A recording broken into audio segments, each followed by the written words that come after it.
전 세계적으로 강도 높은 지진들이 많이 일어나고 있습니다. 또 우리나라도 지진이 예외가 아니라는 보도를 접하게 됩니다. 2017년 11월 규모 5.4 강진으로 전국은 충격에 빠뜨렸던 포항 지진이 11일 후에 또 다시 찾아왔습니다. 1,100원이 넘는 피해를 남긴 후에 또 규모 4.6의 여진이 발생했던 것입니다. 그리고 다시 이틀 후인 13일 규모 2.6 여진이 발생했습니다.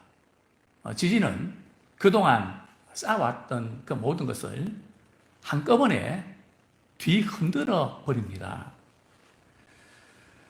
또한 전 세계가 코로나로 인해서 무너져 가는 것을 보게 됩니다. 참 세상이 흔들리고 있습니다. 가정도 흔들리고 또 직장도 흔들리고 우리의 계획도 흔들리고 수출도 흔들리고 모든 정책도 흔들리고 선교도 또 교회도 흔들리고 있습니다. 예배가 흔들리는 참 한 번도 경험하지 못한 시대에 우리가 살고 있습니다. 저는 이 코로나 사태를 맞고 나서 주일 예배를 준비하면서 기도하는 게 있습니다. 하나님, 설교하다가 울지 않게 해주십시오. 울지 않게 해주십시오. 또 저는 목회하면서 제가 울면 성도들이 슬프잖아요. 저는 성도들이 눈치채지 못하게 우는 비법을 배웠습니다. 그 비법이 뭐냐고요? 마음으로 우는 겁니다. 정말 이런 예배가 무너져가는 이런 상황, 예배는 생명줄인데 참 예배를 통해서 우리 영혼이 살아야 되는데 제가 늘 그런 말씀 드렸습니다.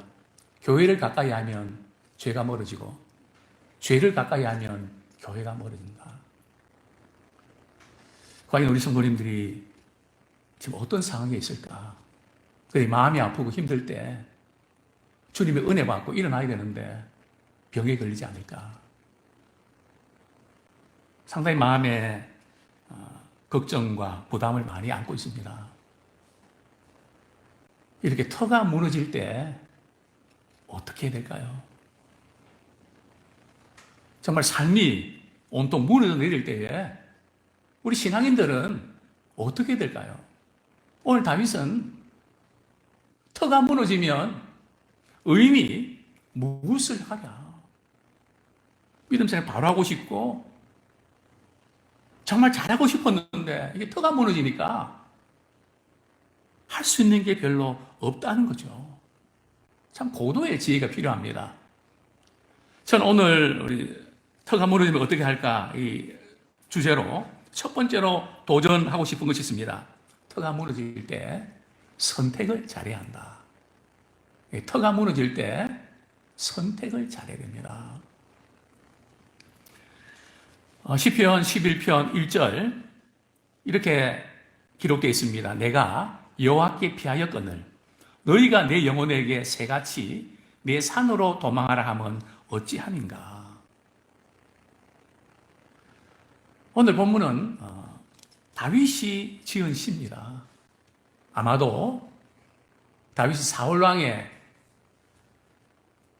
핍박으로 인해서 사울왕이 그를 죽이려고 하기 때문에 피해 다니면서 아마 지은 시일 것입니다. 다윗의 참모들이 다윗에게 이렇게 조언합니다. 빨리 도망을 치십시오. 하나님 의지한다고 기도만 한다고 뭐가 됩니까? 현실적인 문제가 지금 급박한데 빨리 살 길 찾아야 되는 거 아닙니까? 산으로 도망을 치십시오. 이렇게 조언을 합니다.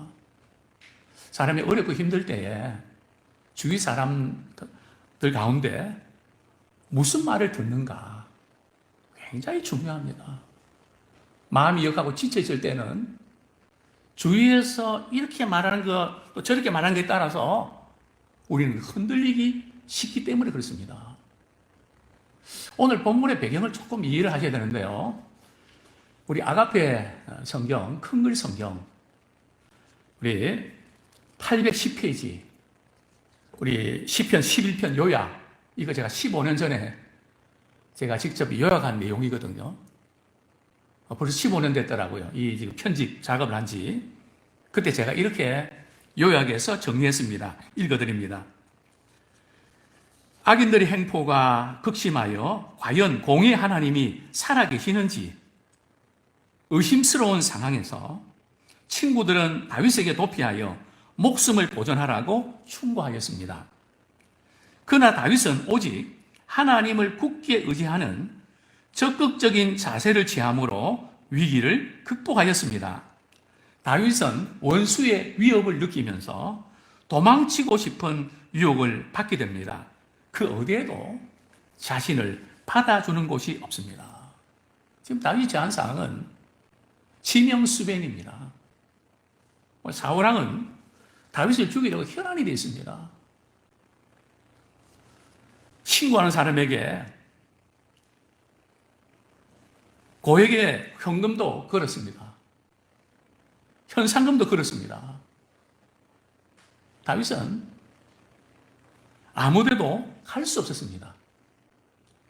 자기를 받아주는 사람도 없었습니다. 어떤 때는 살아보겠다고 미친 척 하기도 했습니다. 침을 흘리면서 대문을 그냥 이렇게 긁으면서 너무 다급하니까. 그것도 타국에서 말입니다. 어디 갈 데가 있어야죠. 아니, 받아주는 데가 있어야죠. 오늘 우리 젊은이들이 취업을 위해서 이렇게 고민하지 않습니까? 힘들게 들어갔는데 내일부터 그만 나오라고.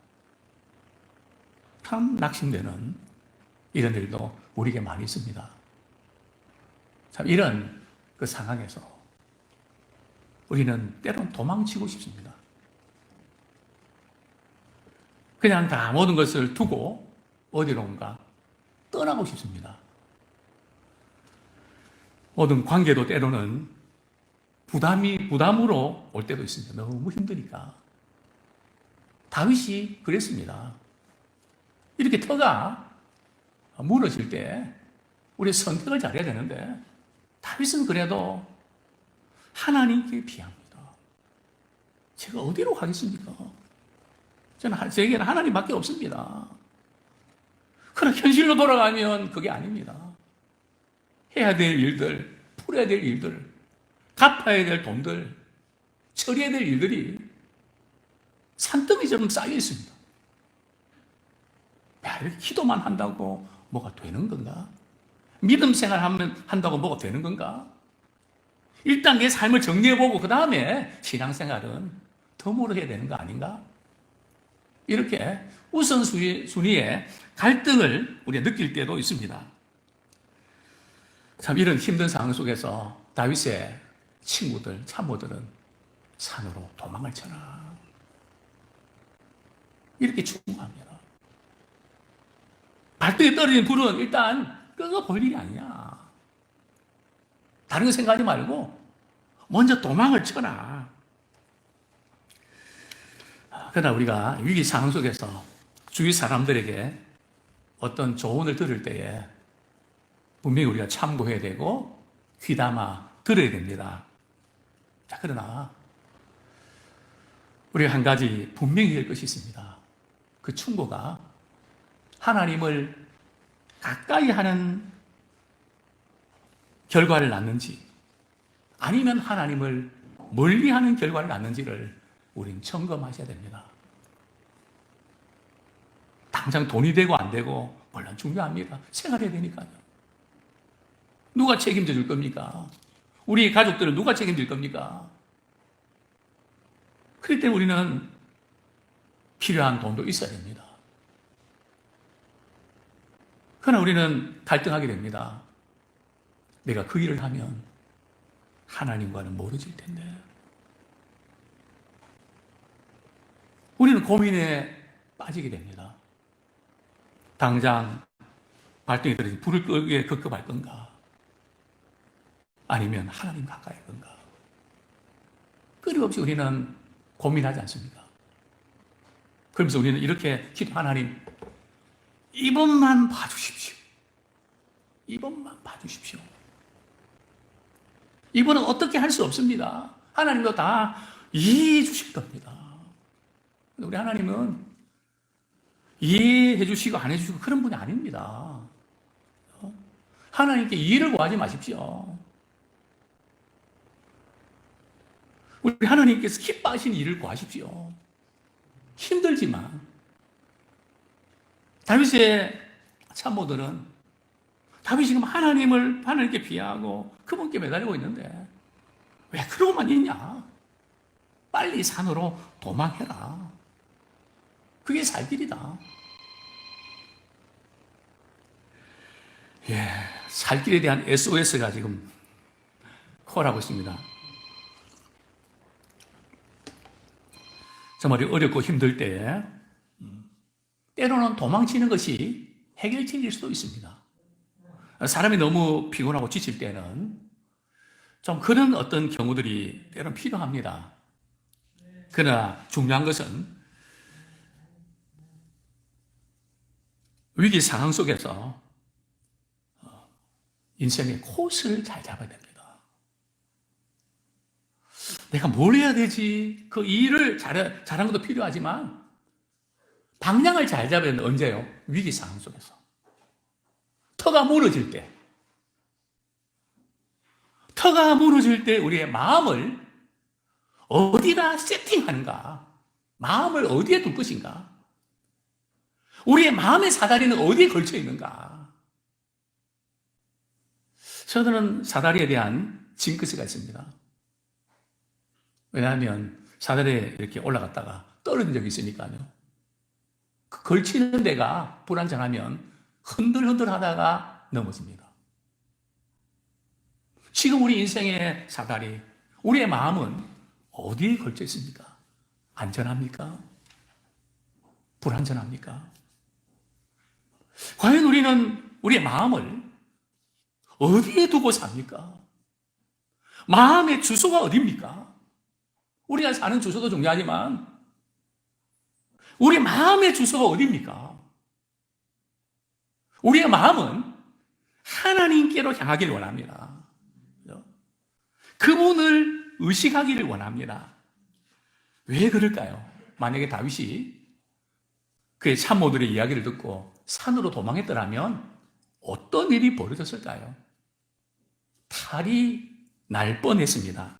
우리 11편, 시편 11편 2절 말씀 같이 한번 읽겠습니다. 시작. 악인이 활을 당기고 화살을 시위에 먹이며 마음이 바른 자를 어두운 데서 쏘려 하는도다. 만약에 다윗이 산으로 도망을 쳤다면 시위를 떠나는 화살이 다윗을 겨루고 있었다는 거죠. 이 세상에 있는 모든 방식들은 틀림없이 될 줄 알았는데, 그렇게 믿었는데, 얼마 전에 저 집사람이 보이스피싱을 당할 뻔했습니다. 문자가 왔습니다. 딸이 지금 편의점에서 지금 상품권을 뭐 샀는데 돈이 없어서 액정이 깨지고 연락도 안 되고 이런데 100만 원을 보내달라고. 그러니까 우리 집 사람이 이렇게 문자를 보냈습니다. 요즘 그런 사기가 많다는데요. 그러니까 상대방이 누가 그러느냐고. 그래서 끊었습니다. 그래서 제가 하나 더 붙이고 네가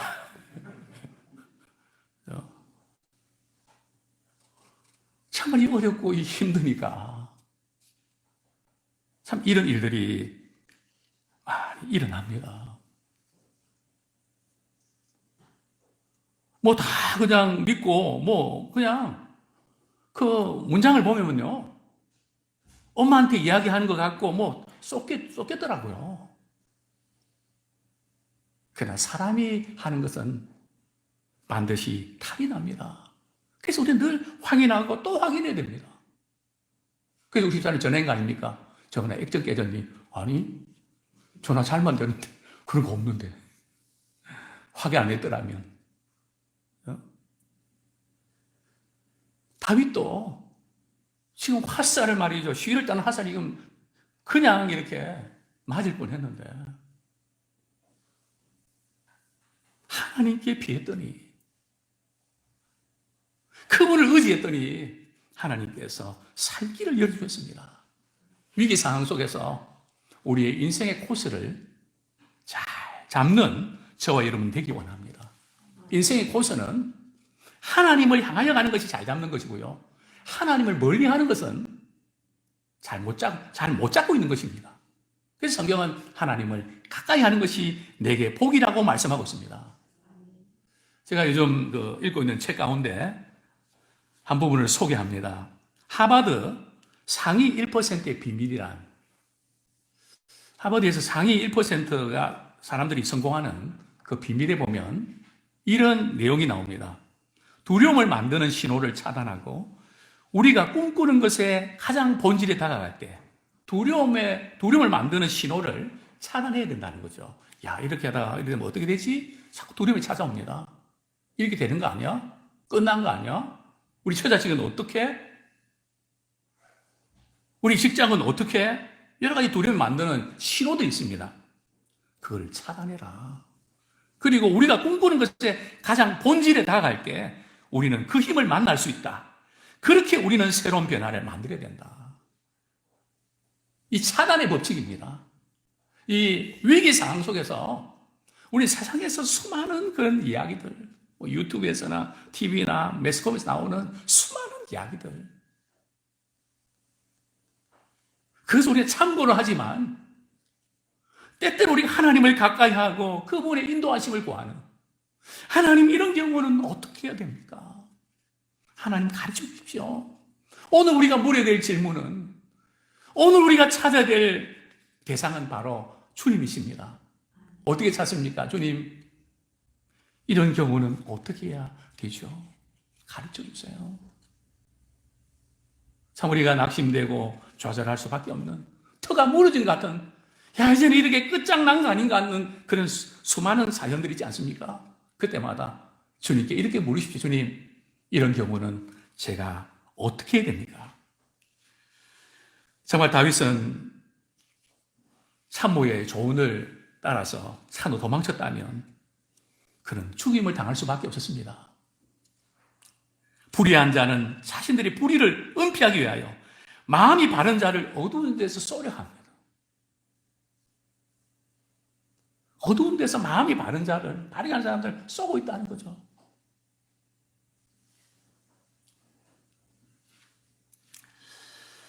사랑하는 우리 성도님들이요, 참 우리가 현실의 문제 우리 해결하는 거 맞습니다. 그러나 무엇보다도 기도하고 현실의 문제 해결하기 위해서 최선을 다하십시오. 성급한 결정으로 낭패를 당해서는 안 됩니다. 저는 라틴어의 격은 이런 내용을 좋아합니다. 오라 et 라보라. 오라는 뜻이 아니고요, 기도하라는 겁니다. et은 그리고, 라보라는 영어의 레이버죠. 일하라는 겁니다. 기도하고 일하라.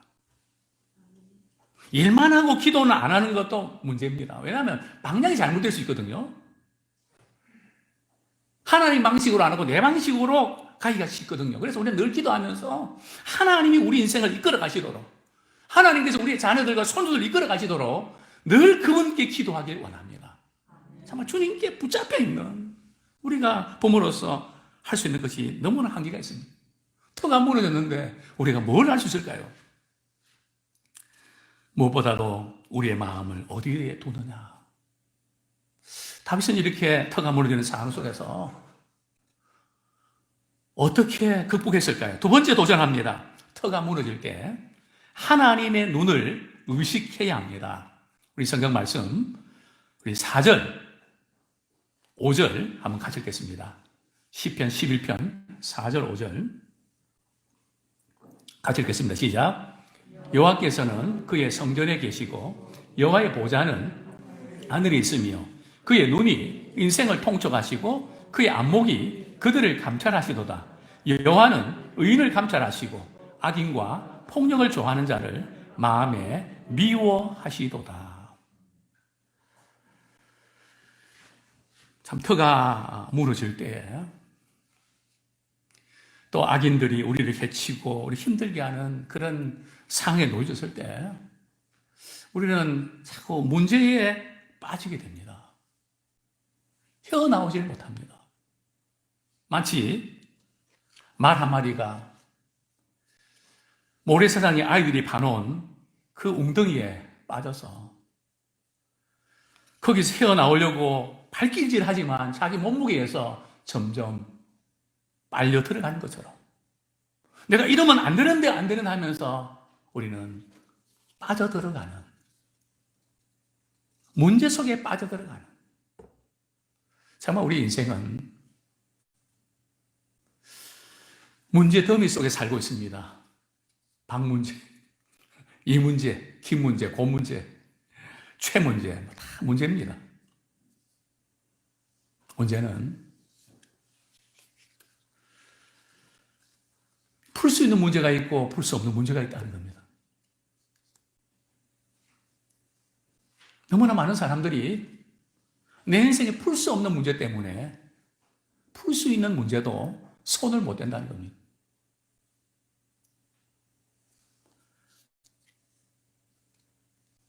한 가지 문제에 사로잡혀서 그 문제랑 실험한다고 다른 것을 놓친다는 거죠. 제 부끄러운 이야기를 여러 번 드렸습니다. 저에게는 한 가지 욕심이 있습니다. 수학은 만점 맞아야 된다고 하는, 하나라도 틀리면 안 됩니다. 쓸데없는 고집이고 교만이죠. 수능 시험을 봅니다. 2번 문제가 좀 어려웠습니다. 내가 이것도 못 푸나 이렇게 시간을 잡고 가는데, 또 3번 문제 푸는데 2번 문제 걸려서 이것도 못 푸는데 3번 문제를 풀 수 있냐, 오락가락하다 시간만 갔습니다. 시험관이 종료 5분 전.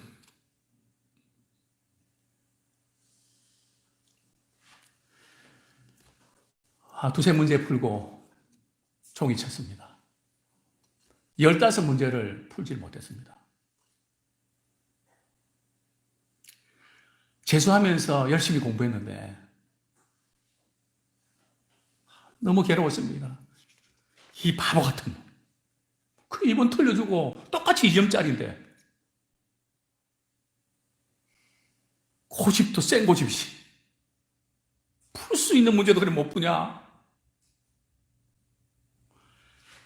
그 시험에 떨어졌을까요? 합격했을까요?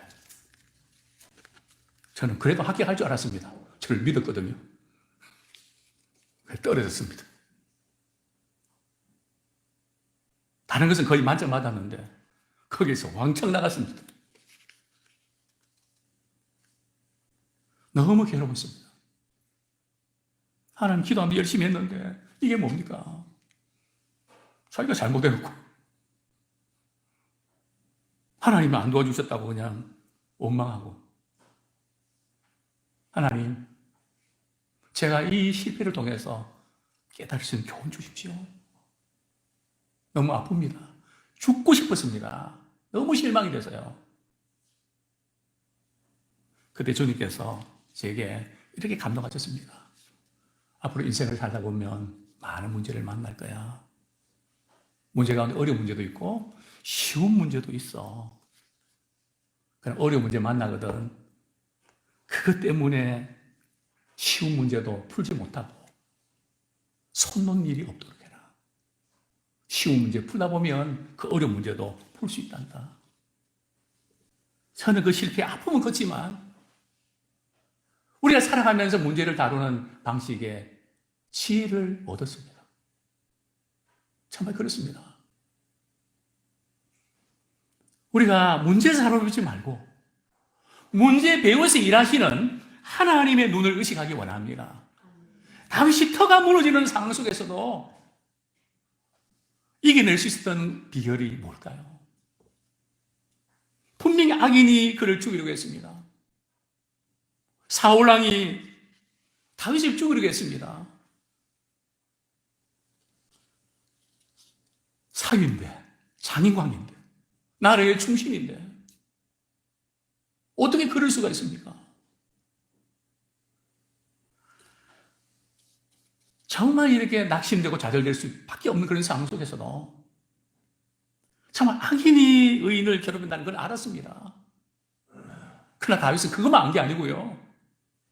하나님은 악인과 의인을 동시에 보고 계신다는 것을 아셨습니다.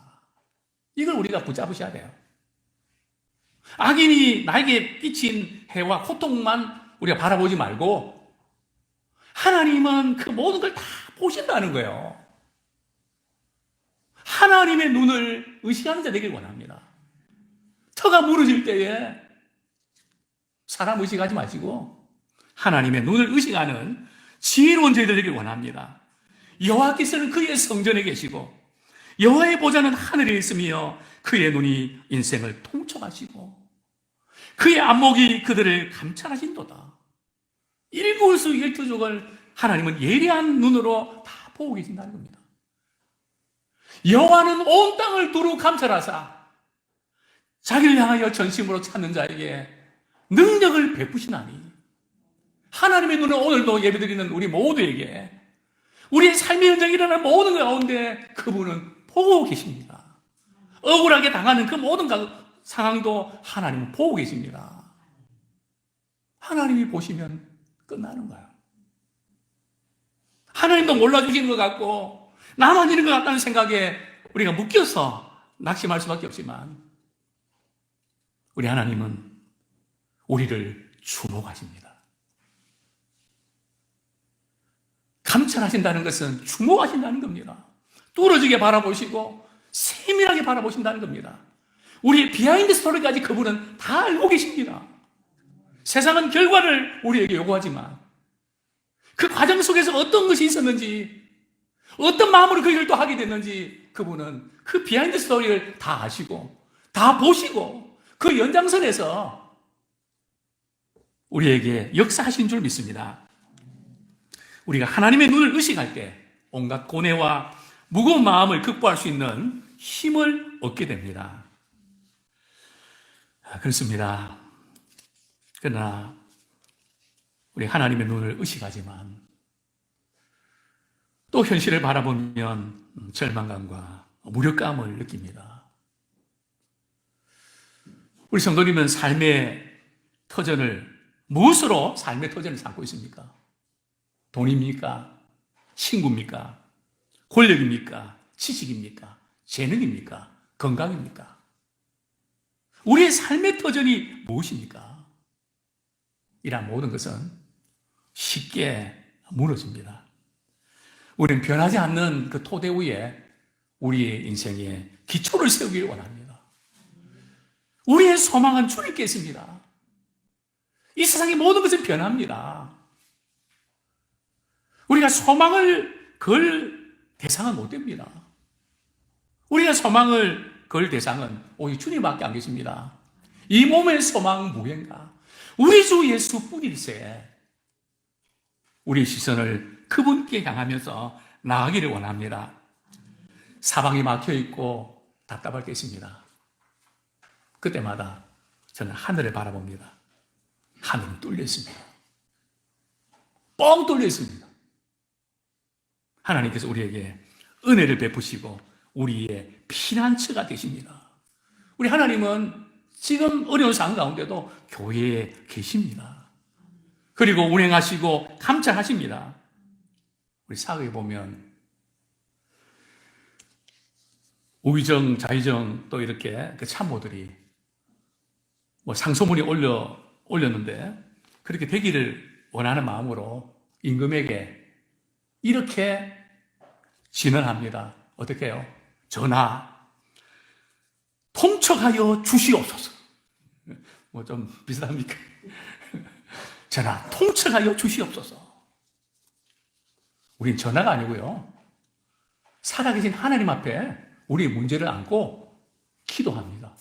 하나님, 이 문제에 제발 통첩하여 주옵소서. 코로나 사태에 하나님 통첩하여 주시옵소서. 그게 기도입니다. 근데 그분은 보시고 끝나는 게 아니라 들으시는 분이십니다.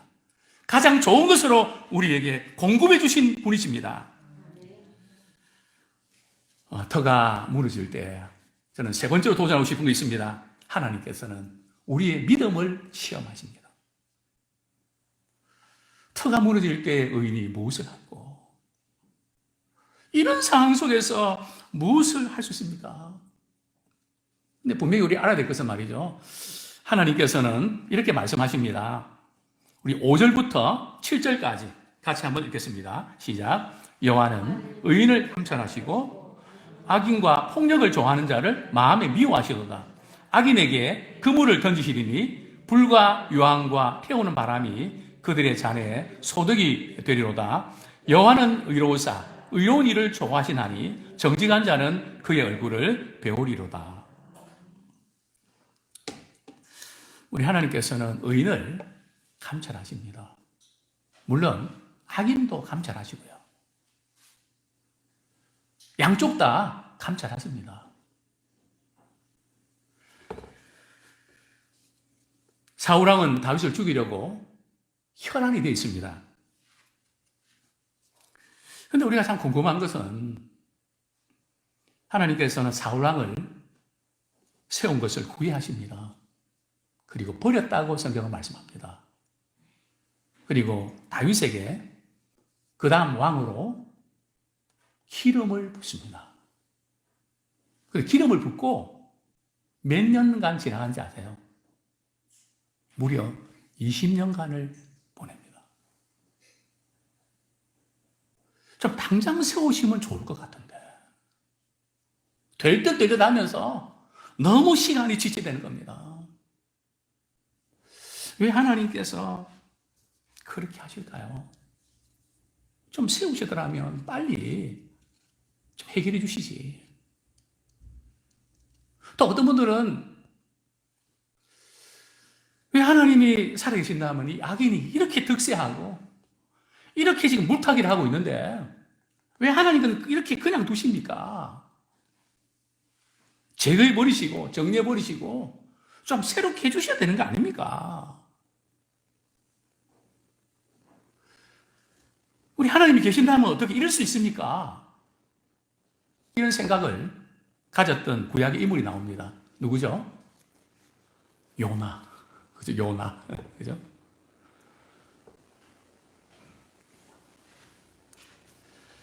요나가 자기를 괴롭힌 사람들 위해서 그 민족에, 아수르 민족에 가서 선교하라고 하는 그것이 너무 싫어서 나 그 사람이 싫기 때문에 다른 데 보내면 가지만 그 지역은 안 가랍니다. 하나님께서 보내십니다. 말 안 듣다가 큰 물고기 뱃속에도 들어가고 그리고 드디어 하나님께 살려주셔서 니느웨에 가서 선포합니다. 이 성 망한다. 그러니까 왕으로부터 회개합니다. 니느웨가 망했을까요? 안 망했을까요? 안 망했습니다. 요나가 좋아했을까요? 싫어했을까요? 참 죽고 싶을 때까지 싫었습니다. 화를 냅니다. 성을 냅니다. 저는 알았습니다. 하나님께서 그렇게 하실 줄 알았습니다. 노하기를 더디하시고 회개하고 돌이키시면 회복해 주실 거 나 알았습니다. 그래서 다시스로 도망친 겁니다. 이게 지금 우리의 모습 아닐까요? 왜 하나님께서 악인들을 그대로 두십니까? 하나님을 몰라서 그러시는 걸까요? 악인을 쓸어버리시면 우리도 쓸려 나갑니다. 우리는 뭐 별 다른 거 있습니까? 그래서 하나님의 스타일과 우리 사람의 스타일을 우리가 이해하셔야 됩니다.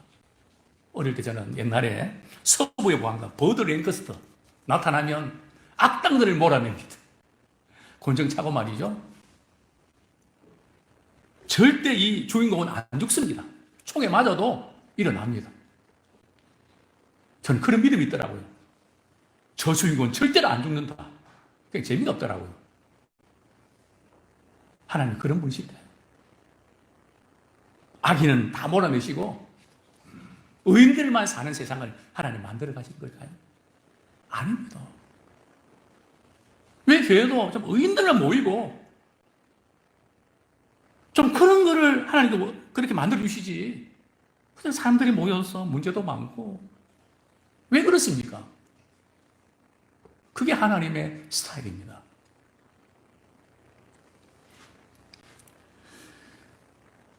우리 하나님의 스타일이 뭘까요? 악인이라 할지라도 회개하고 돌아오기를 원하신 겁니다. 왜냐하면 그들도 하나님의 형상으로 만들었기 때문에. 부모가 자녀가 속을 많이 썩인다고 포기합니까? 물론 포기할 때가 있죠. 너무 마음 상하니까. 그러나 우리는 포기하지 못합니다. 왜 내 아들과 내 딸이니까.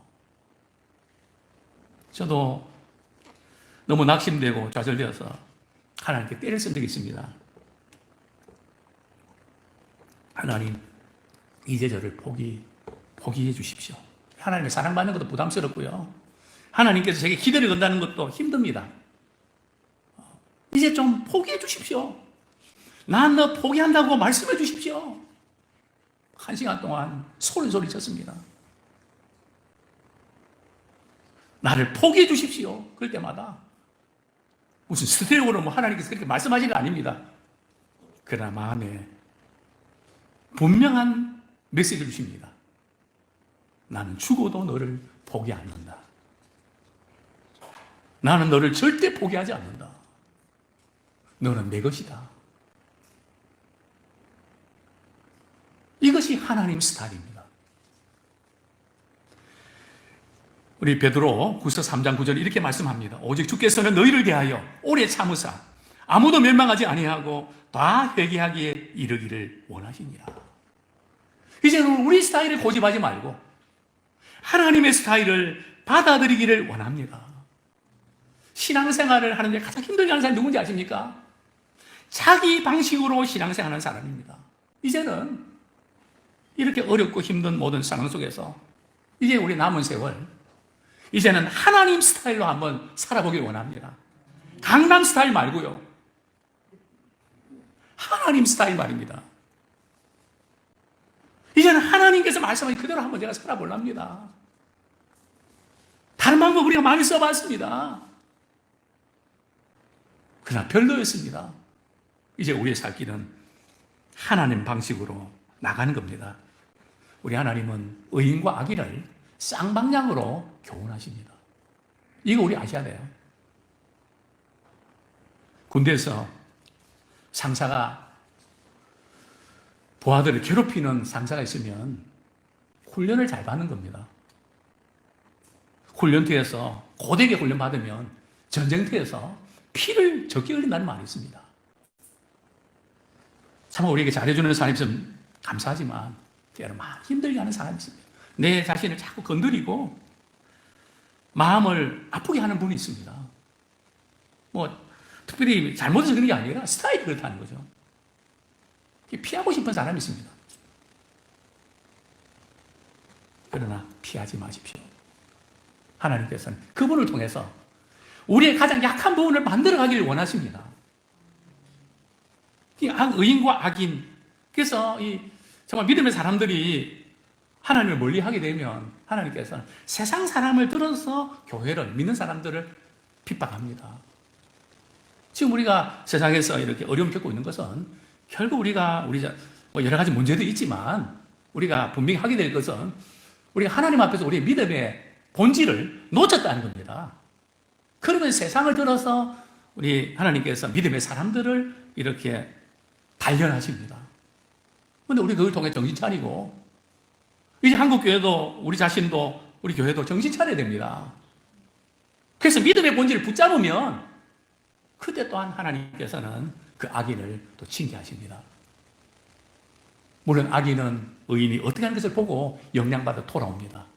그래서 서로 상호적으로 쌍방향으로 하나님 우리를 만들어 가십니다. 정말 우리 힘들게 한 남편이 있습니까? 아내 있습니까? 자녀 있습니까? 성도 있습니까? 물론 잘하면 좋지만 하나님이 나를 만들어 가시는 기회로, 선물로 받아들이기를 소원합니다. 그런 만남들 통해 하나님은 우리를 달아보십니다.